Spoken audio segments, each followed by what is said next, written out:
Good morning. Is this up? It's up, good, ready to go. Good morning. Again, my name's John Hawkins, and I'm honored to be here. This is the 93rd conference for Southern California Association of Foresters and Fire Wardens. Yeah, I talk fast, so I'll try to slow down. I realize that. But it's been, you know, I'm a type A person. I don't give a damn. That's who I am, who I've been, and it's been good. It's been good for the fire service. But I got to tell you something. I just saw Captain Rob Morales back in the back of the room. He's over here now from Superintendent 2, from Camp 2, and I saw the 2 crew here. And that's the reason I asked Captain Morales to bring the 2 crew in, because this morning I'm going to talk to you about living the dream as a firefighter. And I want the firefighters to hear that.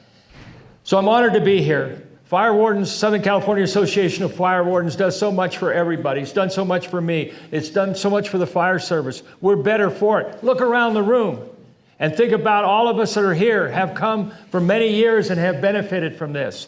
Look around the room and realize how many of us are getting older. And some of them have passed, much as Preacher Cook said when he said, think about the people.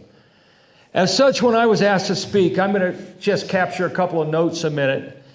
When I was asked to speak, I considered many topics and finalized on a topic I believe will be near and dear to all firefighters, living the dream as a firefighter. And I'll explain to you why that became important to me. I hope you share this thought, and I hope that you really benefit from the critical points I'll offer, plus the funnies, plus the serious stuff, plus the good things that have happened, plus the bad things that have happened. It's not a history of John Hawkins.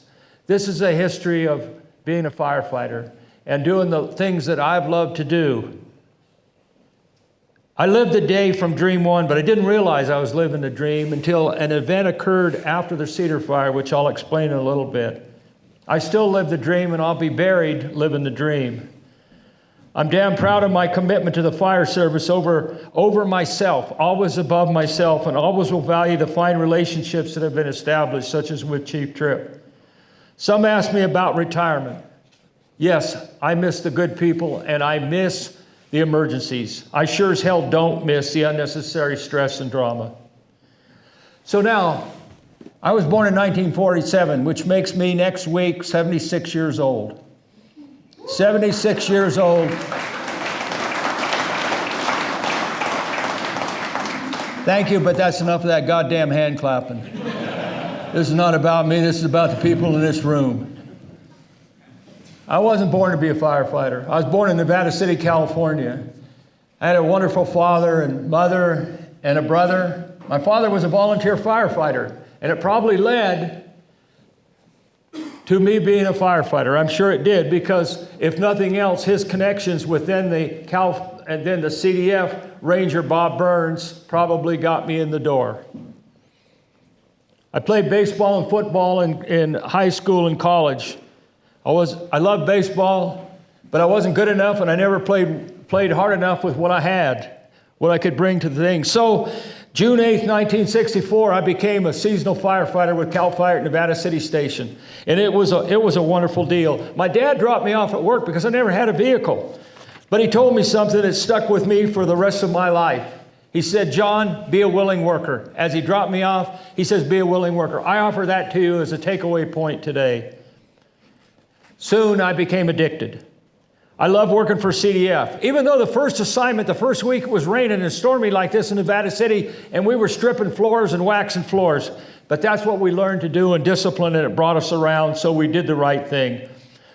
Every time, I was so wound up as a firefighter that at the Nevada City Station, which is about 200 yards deep or so, I ran every assignment I had. I ran up and down, and come that fall, when it was time to go back to high school, because I started as a firefighter at 17 and I still had to do my senior year. I didn't lie on my application, because then people could work at age 17. And so I played football that fall. Played 3 games at Sparks, Nevada. I lost my ACL in the right knee. But the firefighter job was great. I remember the very first fire I went to. It was a small fire. We could scuff it out with our feet. I remember the first air tanker drop was an F7F air tanker drop on Newtown Road, northwest of Nevada City. I can remember that roar and still love the roar of those recip wheel engines. I loved being a firefighter, but I didn't realize yet I was living the dream. I can remember the Wellman Fire in 1966, which was on the Los Padres National Forest in Santa Barbara County that burned 100,000 acres. And I can remember going to Cuyamaca Valley on structural defense, and I didn't know what the hell we were doing, and most of the people were drinking at night anyway. But that's, so then when I was a firefighter, I wasn't always, I'm going to tell you the good, the bad, the ugly. In July the 9th, 1966, there were 4 of us, including myself, and one that wasn't a firefighter. We were in off duty in Nevada City, and we went downtown Nevada City to the Crazy Horse Saloon on Commercial Street in the back. How many of you know where the Crazy Horse Saloon is, or Nevada City, California? Okay, well, it's there, and I was underage. I was 19, and we didn't realize the cops went around, Nevada City PD went around the building 3 or 4 times, and 2 of us would go in, and then 2 more of us would go in, and finally I was the 5th one. I went in, and I got caught with, just like this, with a mug in my hand, and I thought, oh shit. We went to jail. I went to jail. My mom and dad had to come get me, and get me out of jail, and a week later we had to go to juvenile court, and it cost me $25 fine and a 2-year probation from not drinking, and the judge told me also, Hawkins, you can't even go in the aisle where a Hershey bar is sold at a convenience store, or you can't go in the aisle where alcohol's sold. But really the learning lesson, and back to what I'm talking about here today, live the dream, I almost lost my job. The ranger then, Teddy Waddell, was a tough guy. He called me in his office. He was looking out the window with his back to me. He said, sit down, kid. I sat down. He turned around, he took a wad of paper. He threw it hit the trash can for a 3-pointer. And he says, you effed up. This better be the last time you effed up again. I went out of there a Christian for a couple of weeks. So then I got to be an engineer, and that was a good deal. I can remember one time going to a fire and this was up near San Andreas, and going to, it's fire camp was what we call it then, and it was 5 a.m. and this captain up there, he blew the siren at 5 a.m. and my captain said, I'm going to kill that SOB. I remember that very clearly. I also remember on that same assignment when I was tired and we were released early in the morning, driving a 1953 Ford Marmon Harrington back to Nevada Yuba unit and running off the road almost into the ditch. And this is another lesson takeaway. Don't work tired. Don't work tired. So I graduated from Humboldt State in December 1969, but about the same time, I was on another fire near Copperopolis in Tuolumne, Calaveras, and it was a tough old ranger then, Elmer Chambers, James Elmer Chambers. The Riverside people remember James Elmer Chambers because he went from Calaveras to Riverside. There was a battalion chief on this fire that I was on, and he was talking. You know, that's when I realized you don't talk so much on the radio. And James Elmer Chambers, the ranger, came on the radio and told this guy, Al, just like that, Al, you're talking too goddamn much around the radio. Shut up and put this fire out. I'm going to another fire at Parrott's Ferry. I'll be back in 3 hours, and the smoke better be gone. And boy, I'm telling you, we went to burning from a wet line with 2 engines, and we picked up that 700-acre fire. I stayed low, man. So the days as an engineer were good. And they were very, I had my first sector boss assignment then, and it was really good. So then I worked as a captain at Redding. And Redding was a great place to work because Redding had a lot of fires. And I can remember one night we had a series of lightning fires. We went out in the Bald Hills, southwest of Redding. And this one fire was probably, 300 or 400 acres. And I was assigned to take my 2 firefighters and 2 more off the Ogo engine and fire from a wet line and try to work the ridge, fire parallel, and we did it. And we're coming up over the ridge, dropping down into Cottonwood Creek, and I look down there, and coming down the other ridge is a HD9 dozer, and I told the firefighters, we're going to beat that SOB to the creek. And by God, we did. And we stood there and proud of it. I knew then that I loved firefighting. I knew it really, really well. So shortly thereafter, I promoted to battalion chief in Butte and in fire prevention. And then in an operations assignment in Paradise, I began watching and learning from mentors. And I want to offer this to you should have mentors in your life, in your career. Whether it's your wife or whoever it is, your mentor should be there to help you and keep you going. And that was true with me. As a BC, I got involved in training a whole lot, did a lot of good things. So then I promoted to division chief, and this was the open door because, man, I'm telling you, I got to go to the fires and to do things and to grow. And I always tried to take on new education, training, and experience building opportunities. And there were several. One of them was trying to keep my kids, the 3 boys, from screwing with my vehicle, because then I had a sedan, and the sedan had hubcaps, and the boys were very much characters. So they used to take a screwdriver and pop the hubcap and put rocks in my hubcap. So then when I'd get a call at night, it'd go ding, ding, ding, ding, ding down the road, you know. There are a lot of things that really made it worthwhile. I learned effective leadership. I learned that the people really count. Without the people, as several people, John Tripp said, or Jim Cook said, without our people, without you in this room, we're nothing. The collar brass don't mean a thing. I'll tell you when collar brass count. Collar brass count 2 times. When you buy it out of your pocket at the uniform store, and when you retire and they got to say something nice about you. The rest of the time, the damn collar brass don't mean anything. Does that make sense to people? I hope it does. ICS was coming into play when I was a division chief because I promoted early.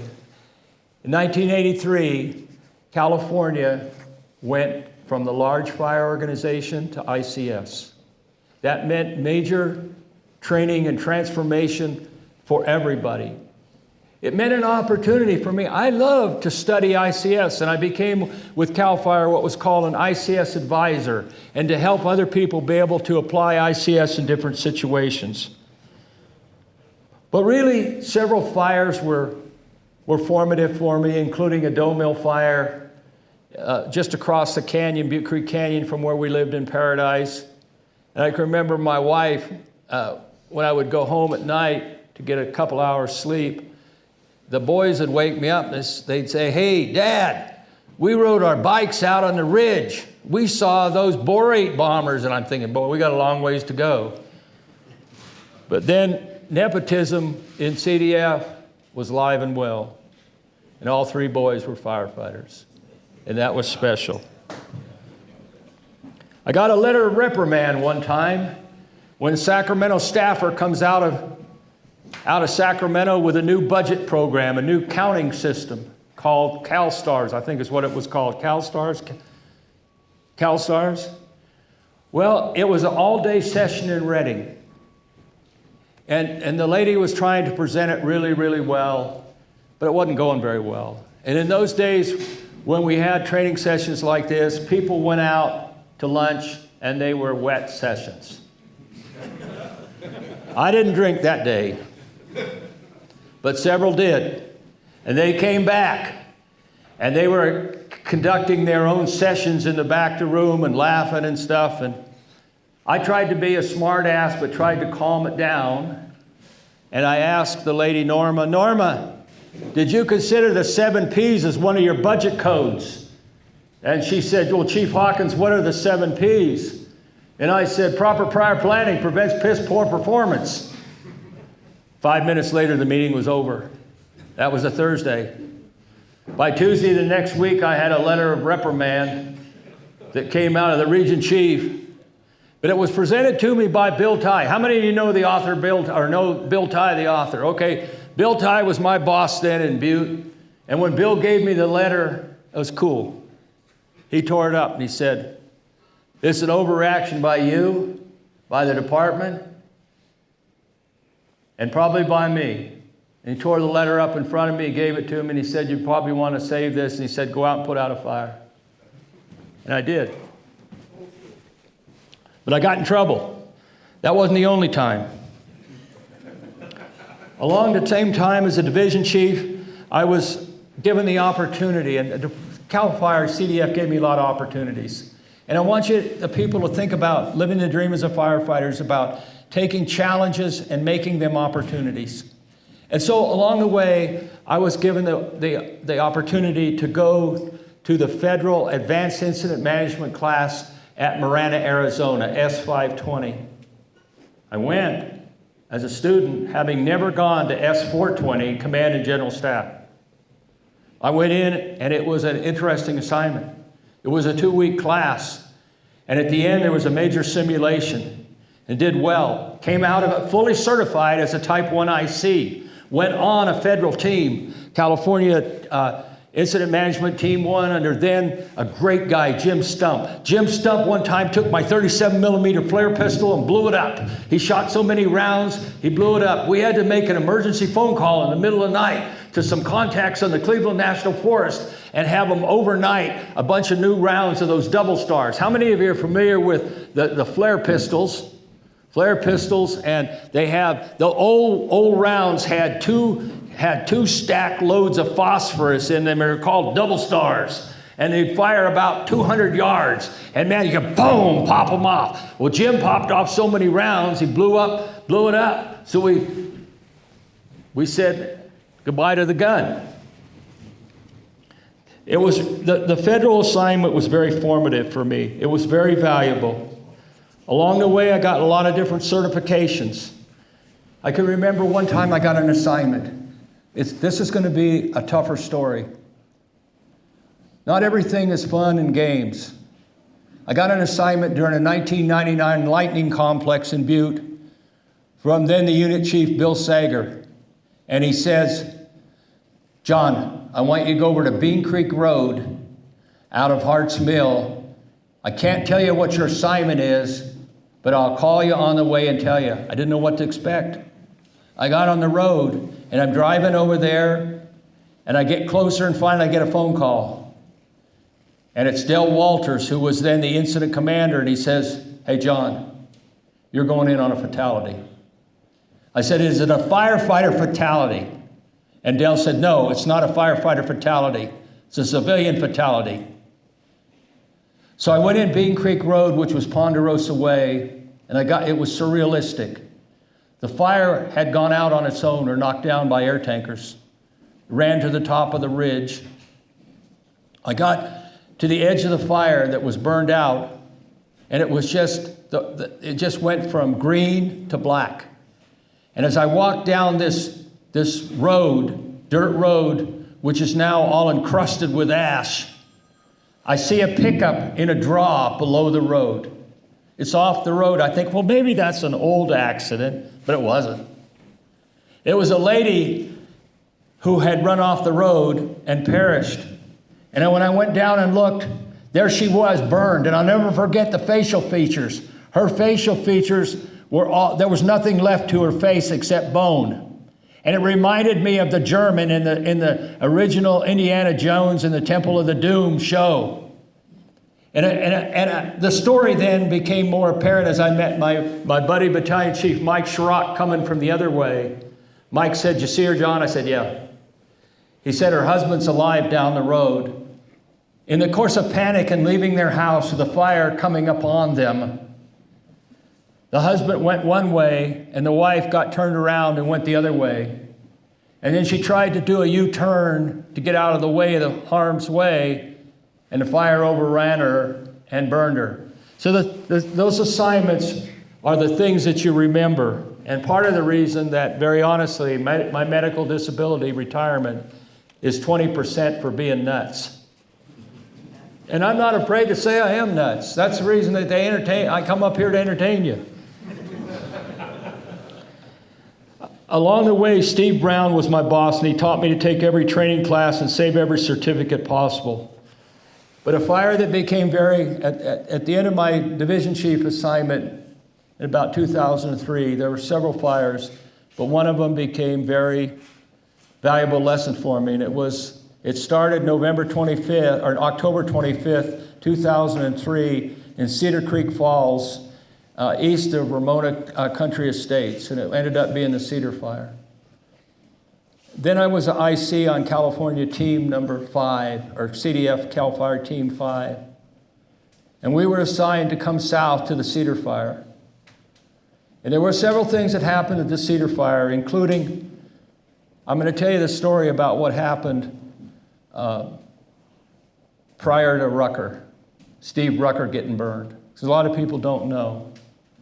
That morning of the fire, the Santa Ana winds had stopped, and the fire was now blowing onshore, or the winds were blowing onshore, and we knew that we did not have a point source of fire, loose fire on the east side of this Cedar Fire. We had a line source of fire. I want you to think of the difference. Not a point source, but a line source. And the line source of fire is 15 miles long from Santa Isabel to Descanso Junction, through and around Julian, Cuyamaca, etc. So I took a couple of our firefighters and I assigned my buddy Bill Clayton as a deputy chief of operation for east side of the fire, and his godson, Ray Cheney, as a branch director. So we didn't know exactly whether Cedar Fire and the fire to the north of it at Valley Center, and I can't remember that fire name. Does anybody remember the name of the fire? What was it? Paradise Fire, thank you. We didn't know where they were going to join. And I'm not going to tell you the names now, but I'm going to tell you there was a captain and a firefighter that Clayton and I briefed that morning. And we told them, your job is a field observer, and you're to go out and determine if the Paradise and the Cedar Fire are going to connect. That was what we told them. Later that day was what happened with the burning by the captain, and the Novato Fire Protection District engine was overrun at 920 Orchard Lane, Winona. And if you think that these kind of fatality incidents don't reek on your mind, why the hell do you think that I can remember that fire at exactly the time it happened? And it happened at 920 Orchard Lane, Winona. It's because it leaves a lasting impression. So I can remember as the incident commander being told that we had a fatality and taking care of what initial notifications we had to take care of, but then going out, and this is a lesson for you in leadership, and then going over and sitting down at the Heartland Training Center where our command post was, sitting down on a concrete curb and having a pity party with myself. And over came the CAL FIRE, then CDF Region Chief Tim Turner, and he picks me up. He says, John, get up. We need you to lead us on and take us forward. Thanks, Chief. Got up and went. The next morning, at the operational briefing, after Rucker died, 5 minutes before the briefing, I get a call from the youngest kid, Zebulon, who's a fire captain, paramedic with Orange County Fire, Truck 71 in Santa Ana. So Orange County guys always get a pass with me because nepotism's alive and well. Anyway, the kid calls me at 5 minutes before the operational briefing, and he says, hey, old man, stand up today. Those firefighters need you more than ever to stand up and be their leader. And we did that. We did that, and we went forward. And I always, as an incident commander, another lesson learned, I always, as an incident commander, finished every briefing with a message, a positive message of support or leadership or something to reinforce the safety or whatever. And I did that day with all of the firefighters. And I mentioned the kid, Zebulon, when he was a little kid, his nickname was the head of hair because he had a bunch of hair. His brother Shem, now they used to call his brother Shem the Blam. So the Cedar Fire. I'm going to move ahead to Riverside. I went to Riverside in February 2004, the best move I ever made. I loved the 12 years I did as fire chief. They were fun and they were tough, all at the same time. I remember I was not Reuben Grijalva's initial choice as the fire chief. I was not. He had some trepidation with me to be the fire chief. And I was called in by the region chief, and she briefed me for about an hour and a half on what to expect with a briefing from Chief Grijalva. Chief Grijalva met the region chief and myself at the bar in the Mission Inn. That's where I got my briefing. And I was told that my briefing was going to last 2 or 3 hours, and I was probably going to get my ass kicked. It lasted 37 or 38 minutes. I'm going to share with you the 3 points that Reuben Grijalva made with me, because they made a dent. Fly the flag. Tolerate no hostile work environment, no workplace violence, no discrimination, and work with the union, but don't give away the ranch. Quote. The second one, tolerate no hostile work environment, no workplace violence, and no discrimination, was the most difficult. And I'm not saying that to be politically correct today. I'm saying it because it was difficult. There were things that went on in firehouses that I wish that I never knew about or I never saw, but they were real. But it wasn't just that. As a fire chief, I knew that come 9 p.m. every night, I knew I was on duty 7/24, 365. And at 9 o'clock every night, if I got notified or awakened by the para-CCC, something wrong, something was going wrong. Either a firefighter was seriously hurt or killed, or multiple civilians, or we had a major emergency. Although one night, the para-CCC calls me up on the phone. They said, "Hey, Chief, are you awake?" I said, "Well, goddamn it, I am now. How can I help you?" And they said, "Well, we got a structure fire in Elsinore, and they need a safety officer. You're listed in the ERD as a safety officer. Will you go?" I said, "You're damn right. I'm on the way." I lit the lights in my buggy. I rode Code 3 all the way across through Paris to Elsinore and went to that structure fire, put my turnouts over my fat ass, went up the hill and took the job as a safety officer. And I was proud to do it. I was proud to do it as a fire chief because that's what we do. Another time, while I'm telling stories, Ray Dampier was the South Ops fire control officer and a really good guy. Then he's trying to scrounge, trying to get people to be a division supervisor, probably the best job on the fire. So we're on a Tuesday afternoon regional conference call. And the regional conference call, Ray says, "We can't get anybody. We've wrung out the washcloth. There's nobody available." I knew it was my opportunity. I knew damn well it was my opportunity, and I said, "I'll go right now. Give me an order and request number. I'm on the road." Tom Porter was then the region chief.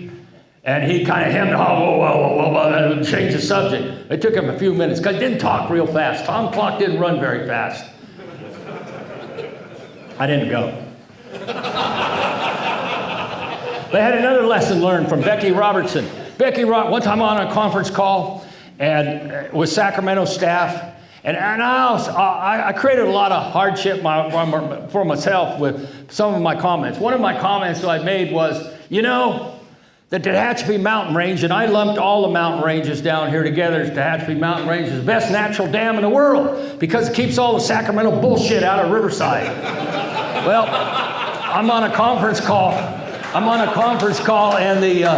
and God damn it, Christensen, I'm glad we promoted you. You're a good man, you know what? Anybody would clap at my silly shit. You're a good guy.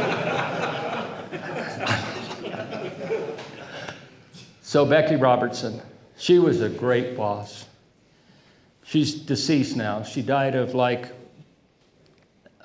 that virus that's carried in fecal material by animals. I can't think of the name of it, but yeah, she was great. Anyway, I'm on a conference call, and I probably said something I shouldn't have said. I can't remember what it was now, but Becky said, "Hey, John, I'll call you back after the conference call." She called me back. She said, "John, 1 minute manager. Lesson learned, 1 minute manager." She said, "You don't have all the friends in CDF that you think you do. Number two, when you have subject matter experts like Becky and another one on there, Debbie German. Let them develop the arguments. And then John, thirdly, you just say, that sounds good to me, let's go. And she said, you won't get in as much trouble as you tend to do. I hope somebody's learning some lessons, because they were. Another one, quickly, well, in Riverside, I get a call from Nacho Otero's a duty chief one night, and he says, hey, chief, because we ran 10 ambulances in the desert, medic ambulances, he says, hey, we just transported Gerald Ford from Rancho Mirage to Eisenhower. It's his last run. We'd taken him before. He's not going to make it. And so I didn't notify anybody. Mistake. I didn't tell you the whole story. It was at midnight. Mistake. Next morning at 6:30, Ruben Grijalva, the director, who by now we had become very close. Ruben Grijalva calls me up at 6:30 in the morning. He says, John Ruben, is there something you need to tell me about? I'm starting to gurgle excuses. Yeah, I think so, sir. So he said, you transported Gerald Ford. I said, he didn't make it. He said, you should have called me. He says, you know why I want to know first? I said, no, sir. He says, because I want to beat Cal OES with the first notification to the governor's office. That's what's important. So he says, you owe me lunch. Well, he's a big boy, 400 pounds. Or used to be. He lost a lot of weight. So the next week he comes to Paris. He used to love to come to Paris or go to Hemet Ryan and smoke cigars with John Winder. So he comes down and we go to this great Mexican restaurant in South Paris there. And Ruben, I said, I'll buy. He says, really? So I said, yeah, I owe you. And so he orders 6 tamales as appetizers. He ate 4 of them. He ordered a 3-course dinner. He ate it all. And he ordered a wet burrito, and he ate it all. Well, you know what his next mission had to be. As we're headed to Hemet Ryan, he's sitting on one cheek and then on the other cheek. So I know what his next mission is going to be.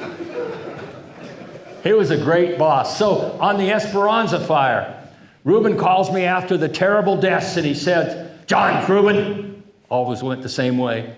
John, it's Ruben. I'm leaving Sacramento right now about 9 o'clock. He said, I'll be there by 3 o'clock. I'm thinking, oh man, it's 120 miles an hour. So Ruben did. He called me, and this is a lesson learned about leadership. He called me 15 minutes out from Noble Creek Park, the incident base, and he says, I'll be there in 15. Meet me in the parking lot. Yes, sir. I'm in the parking lot. He gets out of his car. He says, how are you doing? I said, we're doing pretty good. That's not what I asked you. How are you doing? I said, the troops are doing okay. John, last time I'm going to ask, how are you doing? Finally, I woke up. I'm doing okay. He said, that's right. Ruben was a leader. I shall never forget the guy. Along the way in Riverside, we had a lot of fires. I was involved very closely in developing OES Bulletin 1 for using resources across county lines, etc. But I got to tell you, one of the things that I miss the least are line of duty death notifications and presenting the flag at memorials. Realizing the memorials are for the family's healing. For me personally, it was always very difficult to present the flag. The last one I presented was in like May or June of 2017. And it was at the great big Catholic church in downtown Los Angeles, to Kelly Wong. Kelly Wong was an LA City firefighter who fell off the truck 91, and died. Kelly was a firefighter for me in Riverside before. So I was the person assigned by CAL FIRE to present the flag. When I presented the flag, when I would go to the family, the next of kin, I would never lean over, lazy ass lean over, and just present the flag like this. I always got down on both knees and begged the understanding of the person to whom that flag was going. Because this was the most respectful act, regardless of how difficult it was for me. It was the most respectful act that I could do for that family. As they sat there during that memorial service and grieved the loss of their family member, and there were several. So I tell you, line of duty deaths, notifications were tough. So then I retired from CAL FIRE, and I went to work. I work now for Los Angeles County Fire Department, been doing it for 4 years. And I think I got to call out Drew Smith, Drew, you're back there. Drew, you woke me up to CPS and alignment of forces. That's the reason I was sitting over here by the fireplace this morning to get my notes ready, because I was aligned with the hot slope. You guys, that's supposed to be funny. I'm going to pull back your S290 tickets. God damn it, you got to be sharper today. So I'm going to finish out. I'm going to finish out some thoughts. Number one, from my daddy, be a willing worker. Number two, all I ever wanted is dirty-faced, hard-working firefighters who led from the front. That's all I ever wanted, and that's what I told our troops. Learn and practice the fundamental firefighter basic skills early and completely. They will serve you well through your career. Always take advantage of training and experience building. Practically train hard, because your life may depend on your competence and resilience. Always be learning something new. Abraham Lincoln had it correct. People used to accuse me of studying the 3x5 flashcards on the can, and you're damn right I did, and I'm proud of it, and I would recommend anyone else do it. Always ensure your personal readiness, PPE, radio, batteries, familiarization, etc., and your equipment is ready. If you were to check the back of my little Toyota Tacoma down in the parking lot, you'd find out that my gear is there right now, and it would pass your test, even though my fat ass couldn't get up off the anchor point. Make interagency relationships strengthening real and not postured. There's too much posturing going on today with regard to interagency cooperation. If you're going to talk trash about the other agency when their back's turned, you better go tell it to their face. This next one comes from a very close source. The 19th situation that shouts watch out cannot be politics trump operations. The 19th situation that shouts watch out cannot be that politics trump operation. When you're debating something with someone, argue the issue or question. Don't attack the person. My personal professional goals that I developed in '96 that I'll share quickly with you. Be a leader, a professional, and a team player. Be on the cutting edge of innovative, productive change. Continue to pursue every possible education, training, and experience opportunity. Impart to others what I have learned and help develop youth in the fire service. That's the reason, the 2 crew, that's the reason I wanted you in here this morning. Challenge bureaucracy. I did, and I paid for it. Never make a command or a tactical decision that injures or kills an emergency worker. And retire as a happy, healthy fire officer. I retired, but I retired with heart disease. April 3rd, 2016, I had a heart attack. We were up at our Arrowhead place, and I woke at 3 in the morning. I had steady chest pains. I knew something was wrong. After about 30 minutes, I told my wife, we got to go to the Mountain Communities Hospital, which we did. She drove. I got out of the car, actually jogged to the front door. I told the receptionist, I'm having a heart attack, I think. They put me on the gurney, ran the 12 lead. In comes the ER physician. He says he's having a heart attack. He's a STEMI candidate. I knew STEMI candidate wasn't all bad, but they could probably save me. So they took me, San Bernardino County, Medigamblis 91, which was a great ride. They took me from Mountain Communities Hospital in Lake Arrowhead to St. Bernardine's Hospital in San Bernardino. They did the check on me and found out I had 3 vessels blocked 95%, took me into immediate surgery and did 3-way bypass surgery. When I came out of surgery, the coronary surgeon said, "You had a previous heart attack." He says, "This is not unusual. Most firefighters who have a heart attack have a previous one." And he went on to say, and also, firefighters are really good EMTs or paramedics with others, but they're shitty with themselves. And then lastly, he said, I saved your life. You saved my life if my house catches fire. I'm going to tell you what I learned from heart disease, in addition to losing weight. If you have a crease, now everybody in the room is going to look at each other. I'm telling you, it's going to happen. If you have a crease in your earlobe, like I do, if you have a crease, there's a 70% correlation between a crease in the earlobe and heart disease. I've had 2 cardiologists tell me, yeah, that's correct. 70% correlation between heart disease and creases in the ear. So everybody's looking, and it's standard. But I do this for a reason. What do you think it is? Scare the shit out of you.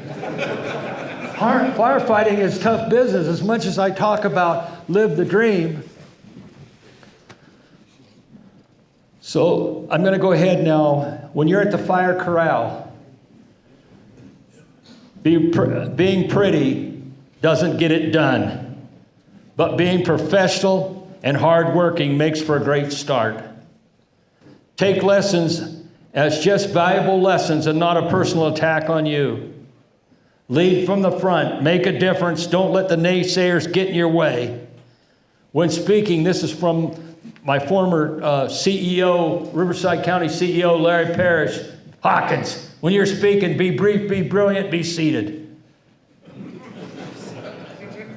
I'd rather lead from the front than kiss ass and sip wine at the rear. The hardest roles as fire chief were, like I said, notifying next of kin. Remember, there are some troublemakers who live to upset the apple cart and to better their own machine. Maximize our similarities, minimize our differences. Value and support the Southern California Association of Foresters and Fire Wardens. And now, as I promised, as I absolutely finish, I'll tell you why the Living the Dream became important. And again, this is the second son, the middle son, Shem. I'm driving home back to Northern California from the Cedar Fire. And I know I have to speak the next week at Steve Rucker's memorial service. So I talked to Shem. "Hey, Shem, what do you think I ought to talk about?" And son Shem goes, "Hey, Dad." He usually called me, "Hey, old man. Hey, old man. Rucker was living the dream. All firefighters live the dream. Get up there in front of everybody and live the dream with the firefighters." I lived the dream with you today. Thank you.